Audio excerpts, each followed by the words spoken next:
ଜୟ ଜଗନ୍ନାଥ। ହରିହର କ୍ଷେତ୍ର ମାହାଳ ଜିଲ୍ଲା କେନ୍ଦ୍ରାପଡ଼ା। ମୁଁ ଜାଗାର ପିଲା ୟୁଟ୍ୟୁବ୍ ଚ୍ୟାନେଲ୍କୁ ଆପଣଙ୍କୁ ସ୍ୱାଗତ କରୁଛି। ଆଜି ରଥଖଳାରେ କିପରି ଭାବେ କାମ ଚାଲିଛି ଆସନ୍ତୁ ଦେଖିବା। ମହାରମାନେ କାମ କରି ଚାଲିଛନ୍ତି।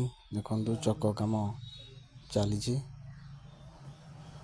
କିଛି ଚକ ପ୍ରାୟ ସରିଲାଣି, ଆଉ କିଛି ଚକ ଅଛି କାମ, ଆଉ କିଛି ଚକ କାମ ଆରମ୍ଭ ହେବ। ଯାହା ହଉ, ଖରାକୁ ଖାତିର କରି ସେମାନେ ନିଜର ଅକ୍ଳାନ୍ତ ପରିଶ୍ରମ ଜାରି ରଖିଛନ୍ତି। ସେମାନଙ୍କୁ ବହୁତ ଧନ୍ୟବାଦ। ମହାପ୍ରଭୁଙ୍କ ପାଇଁ କେବଳ ସେମାନେ ଘର ଦ୍ୱାର ଛାଡ଼ି, ନିଜର ଅନ୍ୟ କାମ ସବୁ ଛାଡ଼ି କେବଳ ରଥ କାମରେ ପ୍ରତିବର୍ଷ ସେମାନେ ଯୋଗ ଦିଅନ୍ତି। ଏ ବର୍ଷ ସବୁ ବର୍ଷ ହିଁ ଅଧିକ ଖରା ହେଉଛି। କାମ କରିବା ବହୁତ କଷ୍ଟଦାୟକ। ଯାହା ବଉଳ ଗଛଟି ବହୁତ ସାହାଯ୍ୟ କରୁଛି। ଯେଉଁମାନେ ସହଯୋଗ କରୁଛନ୍ତି ରଥଯାତ୍ରାରେ, ସେମାନଙ୍କୁ ଅଶେଷ ଅଶେଷ ଧନ୍ୟବାଦ।